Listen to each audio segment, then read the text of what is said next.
Yo, what's up gamers? And today I've got for you the best chicken katsu curry recipe ever. And the main ingredient of today's show is the golden curry blocks, the Japanese curry mix. Get it at your Asian grocery stores. And here's a screenshot of all the ingredients that I used.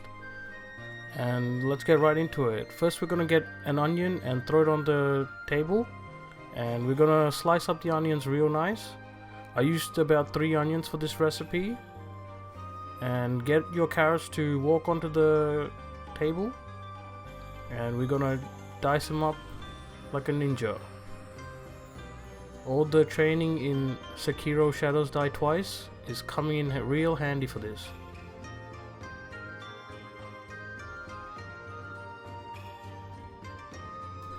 Put a pot pan on a medium-low heat and add a knob of butter. And then to this we're going to be adding a tablespoon of ginger and a tablespoon of garlic.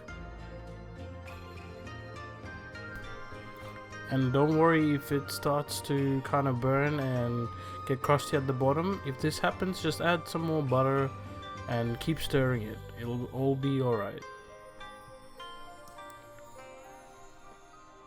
And then once the garlic becomes aromatic, add in your onions. And we're gonna get them nice and caramelized. Keep stirring, add some salt and pepper to this. What we're looking for is some really soft and translucent onions, super caramelized and like some fond at the bottom. And then we're gonna be deglazing all of this with 4 cups of water.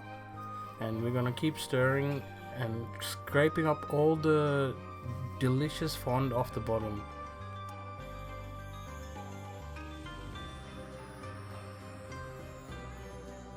Now we crank up the heat and add in our carrots and bring all the mixture to a boil.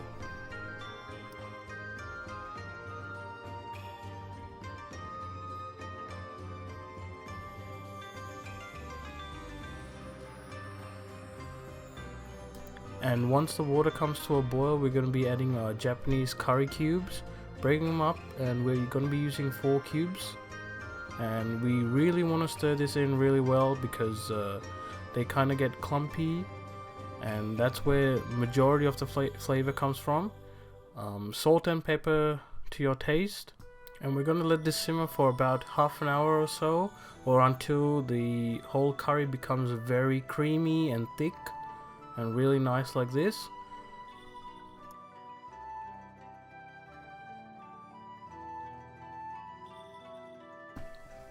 Next, for the chicken katsu, get your chicken breasts.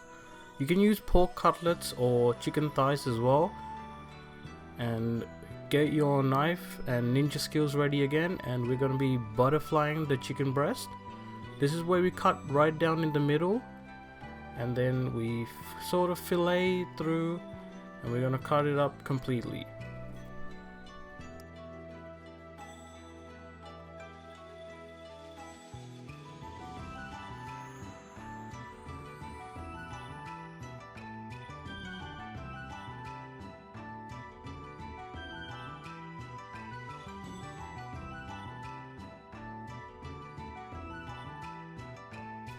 Yeah, in this recipe I used about 5 chicken breasts. I was feeding 5 people, and they all seem to enjoy it at the end.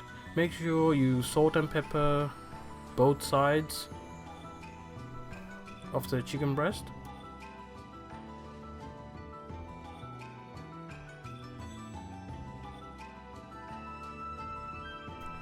Once that's done, cover all the chicken up in plastic like so.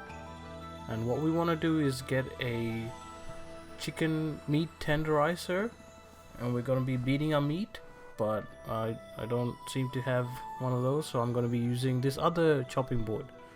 And mash away, mash like there's no tomorrow.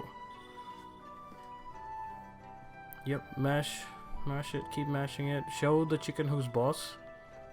You are the boss of the kitchen. You are the cook. You are the one who cooks, and you're the one who mashes. Mashing the chicken flattens it out really nice and thin, and also tenderizes the meat, so it's nice and juicy when you cut it open.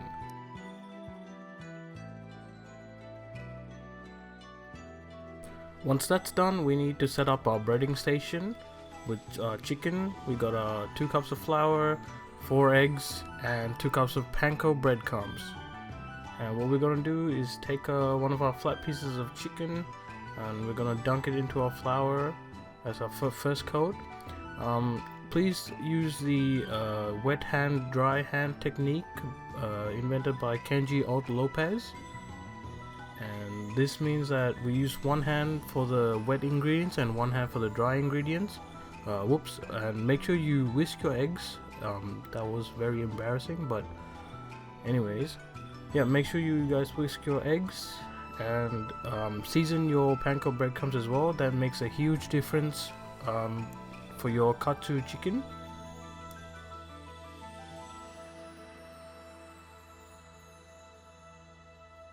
So let's try this again. So wet hand, dry hand technique. The chicken is considered a wet ingredient, so use your wet hand for that. And we're going to be coating it first in the flour, and then coat it in the scrambled eggs. Use your wet hand for this one. Nice and coated. Make sure you drip off any excess. We want it to be nice and thin and crispy. And then we're going to be coating it in the panko breadcrumbs with our dry hand.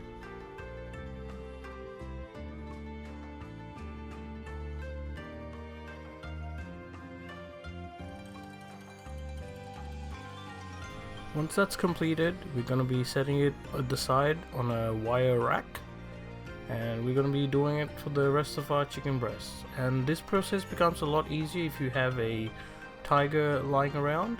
Get them to help you, because they're going to be eating most of or all of the chicken katsu that you're going to be making. So yep, they're going to be doing the dry hand bit.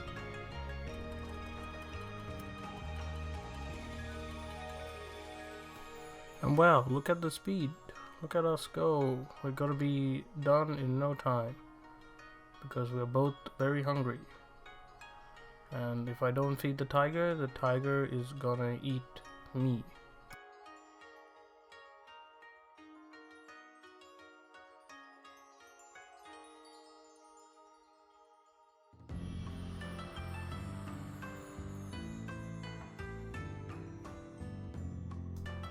And once we get all the chicken breast nice and breaded up, we're going to be frying it in oil that's about 350 degrees, and we're going to be frying for about 6 to 10 minutes depending on the size and thickness of your chicken. You'll know it's done when it's nice and golden brown and super crispy. Once they're done, leave them on a wire rack so that they can cool and drip off any oil. Once they're cold, you can get a chopping board and cut them out into little strips. Use your ninja skills and cut them up nice and thin.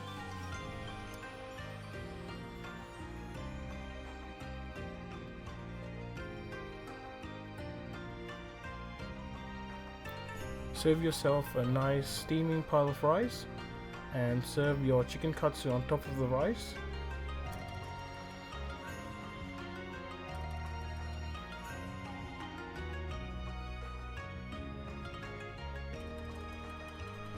And then we're going to be getting our curry, and we're going to be serving it up on the side of the rice. This really is a very hearty, very warm dish that you can be eating during rain or whenever you're feeling sad. It feels like a mom's hug. It's that good and that filling. So that's it, gamers. Thank you so much for watching. If you please do make it, try it out for yourself, and if you do enjoy it, leave a like and comment what you guys want me to make next. Thanks for watching, and tune in next time when she pretends like she's the queen and we're the sorry people. Bye.